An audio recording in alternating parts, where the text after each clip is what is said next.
The small Cherokee County town of Murphy doesn't have a lot of restaurants that offer a fine dining experience.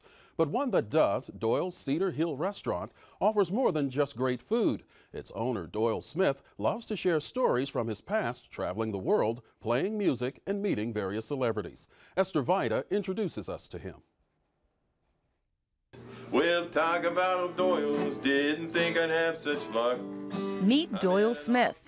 I remember I went to the stage area, and Janis Joplin was there sitting on the stage drinking Southern Comfort, and there was a couple of guys from Three Dog Night were there, and Johnny Winters was there.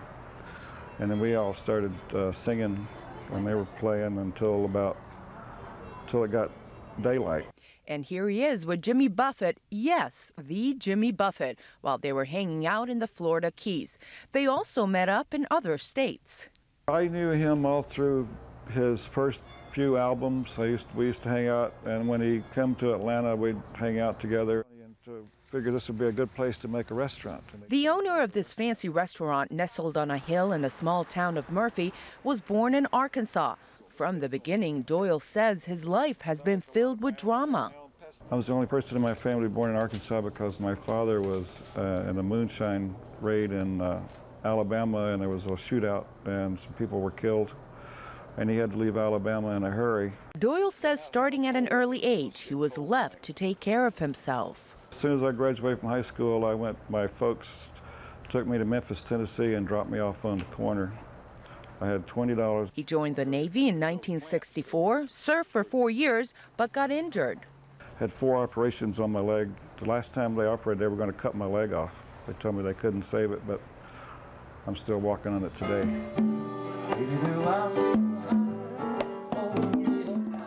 So he moved to the Keys and became a self-described hippie. There he worked at the so-called oldest bar in Florida, Captain Tony's Saloon. It was exciting. There was a free-for-all fight every weekend, and usually it all started because I was trying to throw somebody out, and they all jumped on me. One time there's about 4 guys had pulled me out in the street, and some friends I had just met came by, and one of them was a Navy SEAL, and he wound up beating all of them up.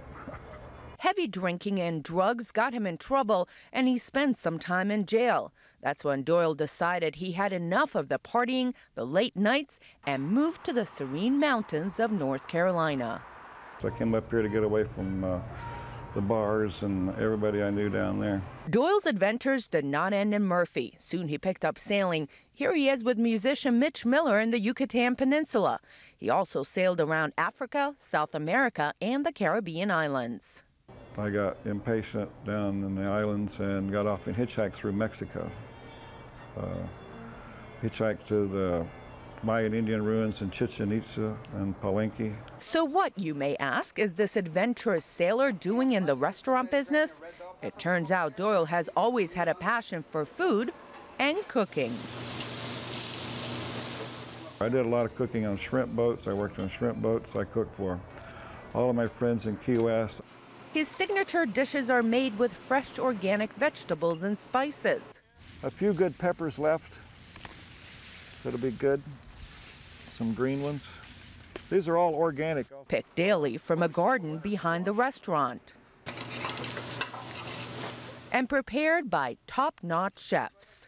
This is a Caribbean jerk grouper with a black bean and tropical fruit salsa. In and out, no one gets hurt. Simplicity is the name of the game. Not only does the menu reflect Doyle's adventures and travels, but so does the wine. Like these from Chile, South Africa, California, and of course, North Carolina. And trust me, there's a story behind each one of these bottles.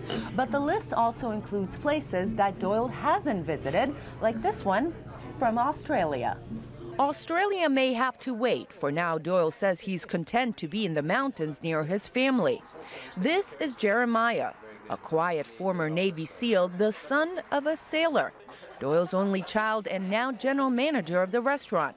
So what does he think of his dad's stories? He's a character. He's a legend, actually, that undiscovered legend. I've heard stories that he'll tell me late at night that I don't believe are true, and then stories from the 60s and from the Navy, and then I'll hear his friends talk about them later on, and I realize that they are true. Jeremiah says he gave up a good job to help his dad run the family business, but through it all, he says it's been rewarding. The biggest thing I've learned from him is how to deal with people, because from all of his travels and different types of people in different places, he's learned a lot about people and how to deal with them. Most patrons don't know much about Doyle's Tales. They just know the food tastes great. It's one of the best, most exquisite restaurants here, and the chef is a wonderful saucier. Everything that he puts on is wonderful. How is the grouper? Oh, it's wonderful. Yes, it's wonderful. It has black beans on top. Very nice. Having a piece of ribeye steak, it's wonderful. It's beyond wonderful. She's got long, pretty legs with dimpled knees. And just when we thought the story couldn't get any better, a local doctor, one of the regulars, tells us he has written a song about Doyle and his restaurant. Both of us love yodeling cowboys and wild women. Sit down with Doyle and you'll soon find out there are more stories. Woodstock I was traveling across the United States. That's another long story. I was living on Cape Cod. A man of tall tales, a sailor and a chef. A man who says he has no regrets. That's all I've done all my life. Because I guess you call it following your heart more than your mind. The mind just kind of follows along behind. Doyle's Cedar Hill restaurant also has theme nights, book signings, and other activities. You can call them at 828-837-3400. And who knows, you may get to hear one of Doyle's stories yourself.